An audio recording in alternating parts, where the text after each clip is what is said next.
quand j'ai fait ma série de podcasts sur deux podcasts sur Ayn Rand et sur Isabelle Patterson, le podcast d'aujourd'hui s'insère dans cette série-là, en fait, de femmes qui sont issues, qui sont à l'origine, c'est-à-dire de la pensée, du renouveau de la pensée libérale, que certains appellent la pensée libertarienne, qui était très, très forte là, culturellement et socialement aux États-Unis dans les années 40, 50, même 60 et 70. Et ce dernier personnage-là, il y en aura peut-être d'autres, mais c'est vraiment un trio, ça, essentiel, qui est Ayn Rand, Isabelle Patterson et Rose Wilder Lane. Donc, qui est Rose Wilder Lane? Elle est née le 5 décembre 1886 dans le Dakota du Sud. Et elle est décédée en 1968, mois d'octobre 1968, dans le Connecticut, à Danbury, précisément. C'était une écrivaine, une journaliste, une théoricienne politique. Moi, je dirais, je la rentrerais dans la catégorie des philosophes, comme les deux autres. Elle a une production théorique qui est intéressante, puis elle écrit beaucoup de choses dont on va parler un peu aujourd'hui, mais c'est sûr que, comme d'habitude, ça peut pas être une revue d'ensemble ça peut pas être très approfondi dans l'entièreté de l'œuvre. C'est toujours un peu une revue d'ensemble, puis un survol, puis ça vous permet après d'aller explorer ceux que ça les intéresse.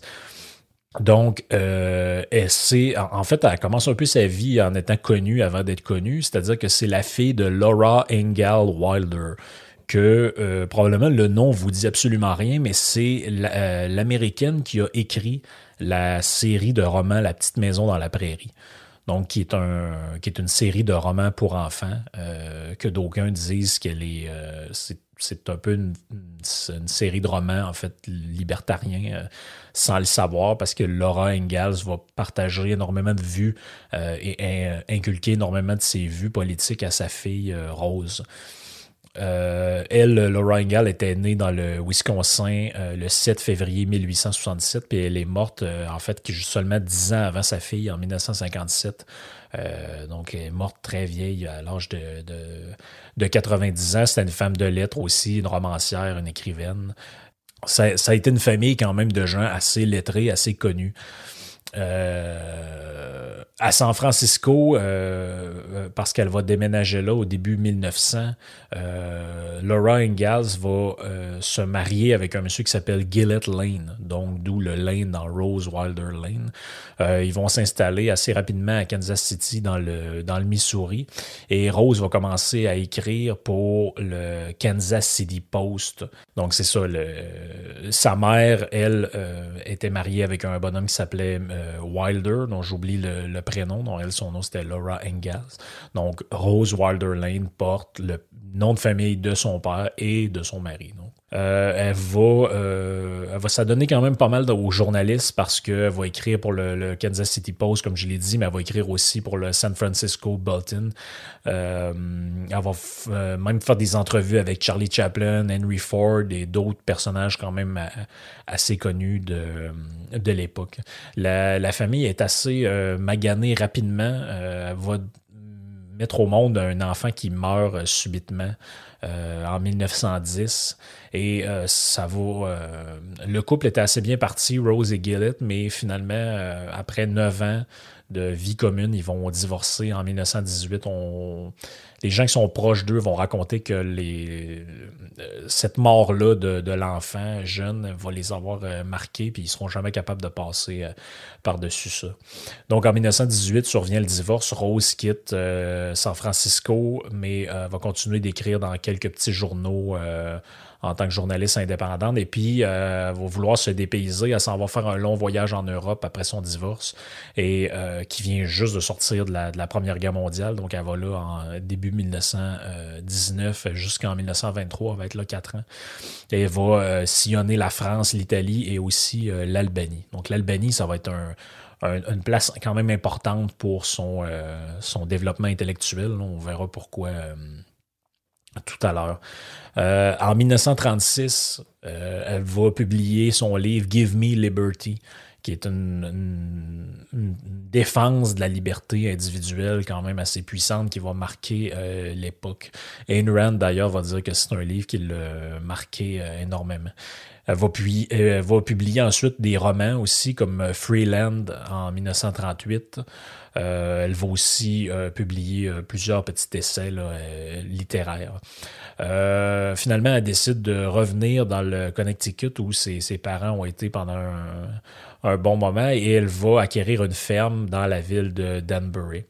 À partir des années 40, elle va se consacrer vraiment au journalisme politique avec une critique enragée, je dirais, de l'Union soviétique de l'époque. Où elle va séjourner parce qu'elle va être à un moment donné correspondante pour la Croix-Rouge.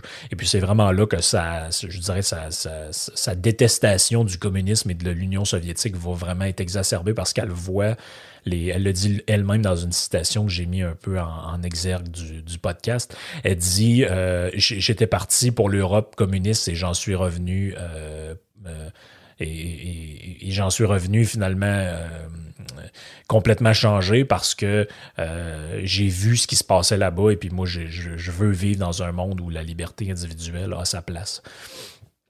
Donc, Rose Wilder Lane, pour en finir un peu avec sa biographie, c'est une des figures du renouveau de l'individualisme aux États-Unis et de la pensée libérale ou libertarienne. Elle va se lancer avec les trois autres dont j'ai parlé, dont Ayn Rand et Isabelle Patterson, dans une croisade anti-collectiviste.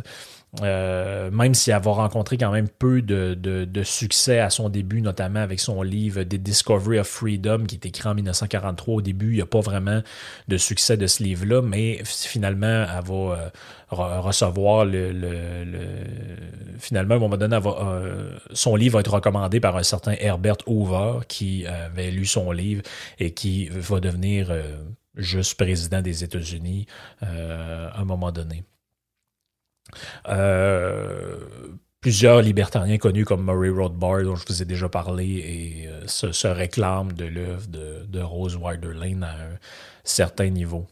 Elle écrit un jour une lettre à un journaliste pour réagir à l'idée de faire des mesures de sécurité sociale qu'elle juge inefficaces. Elle ne pense pas que c'est le devoir de l'État de faire ça. Et elle dit qu'à un moment donné, le journaliste fait une plainte contre elle, puis elle reçoit une visite du FBI chez eux qui la menace de laisser ce journaliste-là tranquille. Et elle écrit un article qui s'appelle What is this, the Gestapo? Point d'interrogation, dans lequel elle va dénoncer le manque de liberté d'expression qui sévissait à l'époque. À un moment donné, elle a dit, plus tard dans sa vie, moi, j'ai plus envie d'écrire. J'ai décidé que je faisais plus de livres parce que je veux pas que mes impôts financent les politiques du New Deal. Donc, c'est ce qui était quand même assez intense pour l'époque. Dans son texte, parce qu'on vient au texte comme tel, qui est, comme je vous ai dit, le texte Give Me Liberty, dont le passage que j'en fait, c'est le chapitre 1 ou 2 de ce livre-là. Elle parle de ce qu'elle appelle la vision païenne de l'homme et le lien entre le paganisme et la pensée collectiviste. Il faut comprendre ce propos-là comme étant... C'est pas une analyse de la vision païenne du monde, je dirais, autant plus qu'une espèce de parallèle entre la vision collective qu'il y avait dans une certaine forme de paganisme et qu'il y a dans le collectivisme ou dans et dans ces manifestations que sont le socialisme et le communisme. Et elle dit en fait, depuis l'époque païenne, très peu d'hommes ont jamais su que les hommes étaient libres. Et elle dit, sur Terre, si on fait le tour, en fait, très peu de gens connaissent ce fait. Très peu de gens savent qu'en réalité, les hommes devraient être libres. Elle dit pendant au moins 6000 ans, puis là, ben ça, c'est les connaissances de l'époque. On ne savait pas beaucoup ce qui se passait, disons, avant cette période de temps-là. Elle dit pendant 6000 ans au moins, donc elle a une intuition que c'est quand même probablement, ça remonte à plus longtemps que ça, puis elle avait raison. Elle dit une majorité de gens a généralement cru en des dieux païens. Et elle dit, ce Dieu païen-là, peu importe le nom qu'on lui donne, qui s'appelle Dieu, qui s'appelle autorité divine, qui s'appelle Valhalla ou qui s'appelle peu importe, elle dit, les gens pensent que ce Dieu-là contrôle les actes et le destin de tous les individus. Il contrôle leur énergie, leur manière d'être et leur façon de faire. Elle dit, la vision païenne de l'homme, c'est quoi? C'est que tous les individus sont et doivent être, par leur nature, contrôlés par une certaine autorité qui leur est extérieure. Donc, autrement dit, dans le monde païen, les hommes agissent pour faire plaisir aux dieux. Donc, cette autorité-là extérieure.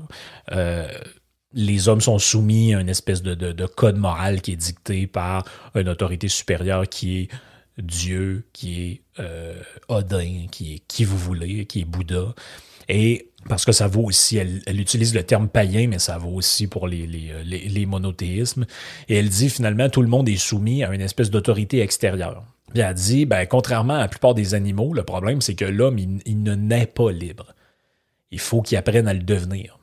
Parce qu'elle dit pourquoi? Ben, elle dit un bébé, c'est incapable de se nourrir si il va se foutre un pied dans l'œil en essayant de goûter à ses pieds parce qu'il découvre son corps. Contrairement à ceux qui ont déjà vu un accouchement d'un petit veau, par exemple, le petit veau, il sort de sa mère, puis il se met à partir à courir, puis il va gambader dans le champ après être né, là. Ben non, ça, mais l'homme est incapable de ça. L'homme est un être qui est pas fini, donc il a besoin de sa mère pour se développer. Il a besoin de X, Y choses. Puis elle dit, donc c'est pour ça que l'homme ne naît pas libre, il doit apprendre à le devenir. Parce que depuis l'enfance, l'enfant est d'une certaine manière soumis à ses parents, à l'autorité de ses parents, et sa liberté, il l'acquiert très tard dans sa vie. Donc, s'il a faim, il ne peut pas obtenir de nourriture. S'il est dans une situation d'inconfort, il ne peut pas vraiment se retourner avant un certain âge. Donc, la nourriture, la chaleur, le confort, la propreté, tout ce qui lui demande, tout ce qu'il a besoin, en fait, ça lui demande d'avoir l'intervention d'un pouvoir extérieur qui est bien plus fort que lui. Puis cette puissance-là, ben, qui est le parent en l'occurrence, contrôle effectivement les conditions de sa vie. Mais là, elle dit, heureusement, les hommes ne restent pas des bébés toute leur vie. Ils vont grandir. Un temps vient où chaque homme normal devient un être humain responsable et il prend conscience que c'est lui qui crée le monde qui l'entoure avec ses agissements. Et non pas, ça ne dépend pas de son parent ou d'un dieu quelconque ou quoi que ce soit. Il dit, il se contrôle lui-même et il est responsable parce qu'il génère son énergie et la contrôle. Personne et rien d'autre ne peut la contrôler. Elle dit, pourtant, pendant 6000 ans d'histoire du vieux monde, la majorité des hommes, il a cru qu'ils étaient contrôlés par quelque chose. Soit une entité divine, soit un dieu, soit une malédiction, soit le chaman ou le druide du village, etc. Donc, elle dit, pendant tout ce temps-là, les énergies humaines n'ont jamais travaillé assez efficacement pour tirer de cette terre un stock de nourriture sur lequel on puisse compter.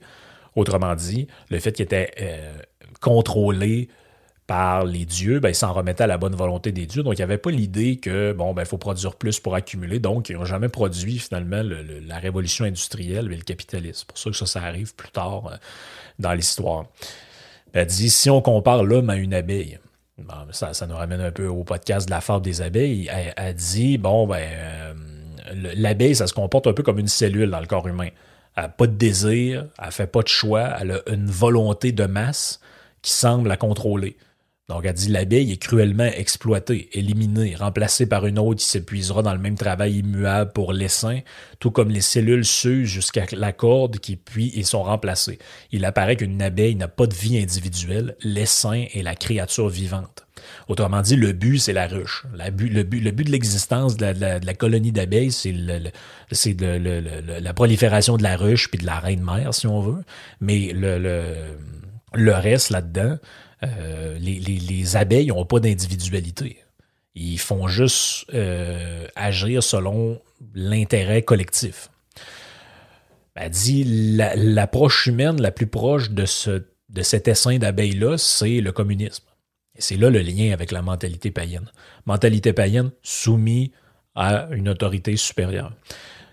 Elle dit quelques sociologues disent que la société a commencé par un communisme sauvage et s'est développée jusqu'à la civilisation en passant par la barbarie. D'autres s'attendent à ce que la société atteigne sa perfection finale dans un communisme mondial et futur. Donc ça, c'est la distinction entre l'idée du communisme primitif et du communisme abouti ou la société sans classe, c'est-à-dire que certains communistes pensent qu'en fait, on est dans une espèce de longue dégénérescence où le communisme, c'était avant. Dans le fond, quand on était à l'époque des chasseurs-cueilleurs et qu'il n'y avait pas ni d'échange, ni de marché, là, on était dans le communisme primitif. Et puis, les autres pensent plus que ça n'a jamais existé. Finalement, c'est ça vers quoi il faut tendre. Puis, le communisme, ben, c'est l'état dans lequel on va atteindre quand on aura la société sans classe et que tout le monde va fonctionner selon l'intérêt global de la société. Elle dit, considérer la vie humaine comme un organisme se développant, progressant ou revenant en arrière revient à penser comme une abeille. Et si cette dernière pense, encore faut-il le déterminer, c'est penser comme un païen, c'est croire à un fantasme. Donc, elle dit, on pense qu'on est plus évolué. Puis en plus, le communisme, c'est une pensée athée. Donc, dans le fond, les communistes ont rejeté toute forme de religion.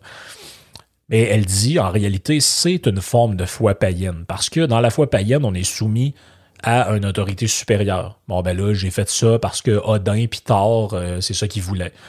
Ben, les autres, ils vont dire, oui, mais dans le communisme, vous faites ça parce que c'est la société qui se développe, le mouvement de la société vers la société sans classe. Donc, c'est l'autorité et c'est cette chose-là, cette fiction-là. C'est pour ça qu'elle dit, c'est croire à un fantasme. Elle dit l'idée que la société comme telle est quelque chose qui existe puis que ça se développe dans le temps puis que ça avance, ça progresse. En fait, il n'y a que les individus qui progressent. Il n'y a que les gens dans leur individualité qui progressent. Les autres, la société comme telle, c'est une construction mentale, ça n'existe pas. Elle dit le fait que vous pensez être soumis à ça, que vous devez vous comporter comme étant aller de manière coordonnée avec la société, ben dit ça, c'est un fantasme, donc c'est une forme de foi païenne. Il n'y a pas dans le monde humain d'entité haute que la personne individuelle. Donc, comme je l'ai dit, la société, c'est une fiction. Elle dit il n'y a pas d'autre force haute que l'énergie individuelle. Dans la vie humaine réelle, la seule société est réelle. La seule société réelle, c'est le contact de chaque personne vivant avec tous ceux qu'elle rencontre. Donc, autrement dit, prenez un exemple plus petit, à plus petite échelle. C'est quoi la famille? Est-ce qu'il y a une telle chose qui existe que vous pouvez regarder et dire ah oui, ben regarde, ça, c'est ma famille? Non. Vous avez éventuellement un père, une mère, une épouse, des enfants, un conjoint, des frères, des sœurs. Bon, ça, c'est votre famille. Qu'est-ce que c'est que la famille? C'est cet ensemble d'individus-là avec qui vous avez une interaction. Il n'existe pas rien de supérieur à ça qu'on appelle la famille. Non, mais c'est la même chose pour la société. La société comme telle, ça n'existe pas. Ce qui existe, c'est un ensemble d'individus qui ont ou qui n'ont pas des interactions ensemble. Donc, c'est ce qu'elle veut dire par là. Elle dit, pour autant que la société ait une quelconque existence réelle, elle n'existe que quand un garçon rencontre une fille, quand M. Jones téléphone à Mme Smith, quand Robinson achète un cigare, quand l'automobiliste s'arrête à la pompe pour faire le plein, quand le membre d'un groupe de pression donne un pourboire à quelqu'un, quand il rencontre un congressiste et ce dernier vote sa loi, quand le postier dépose votre courrier, quand les patrons des ouvriers discutent d'une grève, quand le chapelier apporte un nouveau chapeau et quand le dentiste dit « Ouvrez plus grand, s'il vous plaît ». Elle dit, à tout moment, les relations humaines sont à ce point infiniment nombreuses et variées qu'aucun esprit humain ne peut commencer à les comprendre. Ça, c'est vraiment important ce qu'elle raconte là. C'est l'idée de dire, les gens, méfiez-vous des gens qui disent la société est comme ça. Les choses sont comme ça. Ça fonctionne comme ça avec des explications très mono, avec juste une cause. Là. Ah oui, ben ça, c'est relié à ça, puis c'est comme ça. T'sais. Ah oui, les Allemands ont voté pour Hitler. Ah oui, ben c'est parce qu'il y avait une forme de folie collective. Là. Ben, non seulement la folie ne peut pas être collective, la collectivité comme telle, comme il dit, ça existe comme plus ou moins. C'est l'ensemble des individus ensemble. T'sais, c'est vous chez le dentiste en prenant avec le petit miroir la truc qui envoie de l'eau dans votre bouche. C'est vous, comme elle dit, à la boulangerie en train de vous acheter un pain. C'est ça qui forme la société. Il n'y a pas de société supérieure à tout ça. Elle dit appeler toutes ces relations-là la société et discuter ensuite du progrès ou du bien-être de celle-ci. Elle dit c'est comme si il existait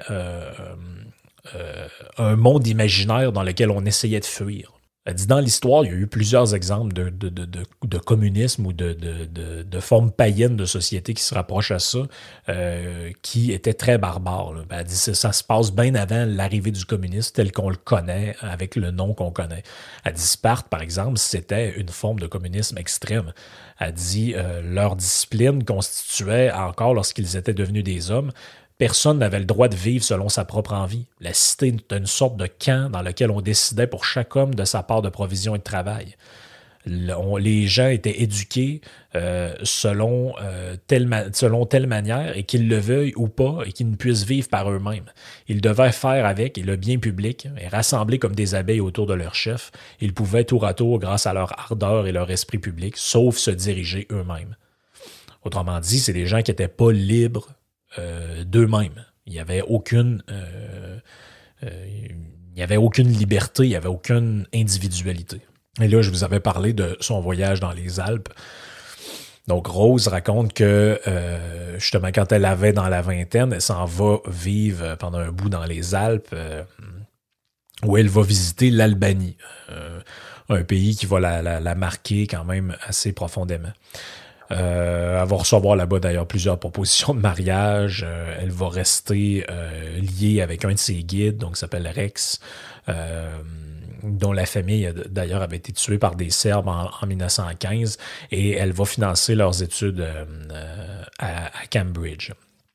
Mais bref, à un moment donné, elle raconte qu'elle est en Albanie, puis elle parle avec des gens, puis elle essaye de les convaincre que quelqu'un pouvait posséder sa maison. Elle dit, ben oui, elle dit, chez nous en Amérique, quelqu'un est propriétaire de sa propre maison. Là, elle dit, il y avait une femme dans le village et que les gens jugeaient complètement radicale et dangereuse parce qu'elle voulait garder sa maison. Elle dit, j'ai aidé mon mari à construire ma maison. Depuis, je suis rendu veuve, j'ai pas d'enfant, mais je veux garder cette maison-là. Elle dit, la maison, c'est un petit taudis avec des murs en pierre puis un toit en bois. Il n'y a pas de fenêtre, il n'y a pas de cheminée, il n'y a pas vraiment de plancher. Mais elle répète, elle dit, j'ai construit ces murs avec mes mains. J'ai porté les pierres du toit avec mes mains. C'est ma maison, je veux ma maison. Et puis là, les villageois qui sont là, ils disent, oh, mais complètement cinglé. Elle. La maison, c'est faut mettre une famille là-dedans, c'est pour la communauté. La vieille folle, elle ira rester ailleurs. Elle dit, c'est une folle, elle est habitée par un esprit, elle est habitée par quelque chose. Et puis là, Rose essaie de leur expliquer, oui, mais elle a le droit, c'est sa maison, c'est elle qui l'a faite. Et puis là, il la questionne là-dessus, puis ils disent, ouais, mais comment ça marche par chez vous? Là, elle dit, ben là, faut que je paye des impôts, par exemple. Là, il dit, OK, ben il dit, si tu payes si tu payes un dû sur ta maison, c'est qu'en fait, elle t'appartient pas vraiment, ça elle appartient à quelqu'un d'autre, comme ici. Puis là, elle dit, ouais, ça m'a fait quand même réfléchir à ce qu'il racontait. Elle dit, ceci semblait vouloir dire que la tribu américaine possédait en réalité ma maison. J'étais mise en déroute et leur opinion de mon pays était restaurée. Elle dit, ils étaient incapables d'imaginer qu'une quelconque sécurité, qu'un quelconque ordre ou qu'une quelconque justice puisse exister parmi les hommes qui n'étaient pas contrôlés par une certaine autorité, impalpable, qui ne pouvaient pas admettre à un individu de posséder une maison. Donc, eux, dans leur culture, dans leur manière d'être, la maison n'est pas à toi, là. C'est les maisons de la communauté, puis quand on a besoin pour mettre quelqu'un dedans, on le met dedans, puis... Mais l'autre, la bonne femme, elle dit, c'est à moi, c'est ma maison. C'est moi qui l'ai construit. Vous ne pouvez pas vous approprier mon travail. Et elle dit, en parlant justement de l'autorité, elle dit, pour autant que je sache, elle dit, seuls les Amérindiens d'Amérique, c'est un peu un pléonasme, c'est peut-être la traduction qui est bizarre, disons, seuls les Amérindiens ont appelé cette autorité impalpable le Grand Esprit. Elle dit, les autres l'appellent le tabou, les Spartiates l'appellent Sparte, mes amis d'Ogageni l'appellent loi de Lec, de nombreux groupes communistes vivant dans nos États l'appellent Dieu, Marx l'appelait la volonté des masses ou l'État prolétarien, les communistes de ce pays l'appellent désormais la ligne du parti qui vit à Moscou. Elle dit, en théorie, le communisme, c'est la phrase peut-être la plus importante du livre, elle dit, en théorie, le communisme est l'autocapitulation totale de l'individu à la volonté de cette autorité intangible qui est évidemment toujours le bien. Je veux dire, tout est résumé là-dedans. En théorie, le communisme est l'autocapitulation totale de l'individu, donc l'individu qui a capitulé totalement devant la volonté de cette autorité intangible qui est évidemment toujours le bien. Je veux dire, essayez de me résumer comment les gens pensent le plus souvent autour de vous. Je peux pas trouver mieux que ça. L'individu qui, de par lui-même, capitule devant l'idée du bien, qui est cette espèce d'autorité. Autrement dit, on est soumis au bien de quoi? Au bien de quelque chose qui existe comme plus ou moins, qui est la société. Et on s'auto-soumet à ce bien-là comme on s'auto-soumettait à l'autorité d'un dieu comme Odin ou comme Thor ou comme je sais pas trop qui dans une autre époque ancienne.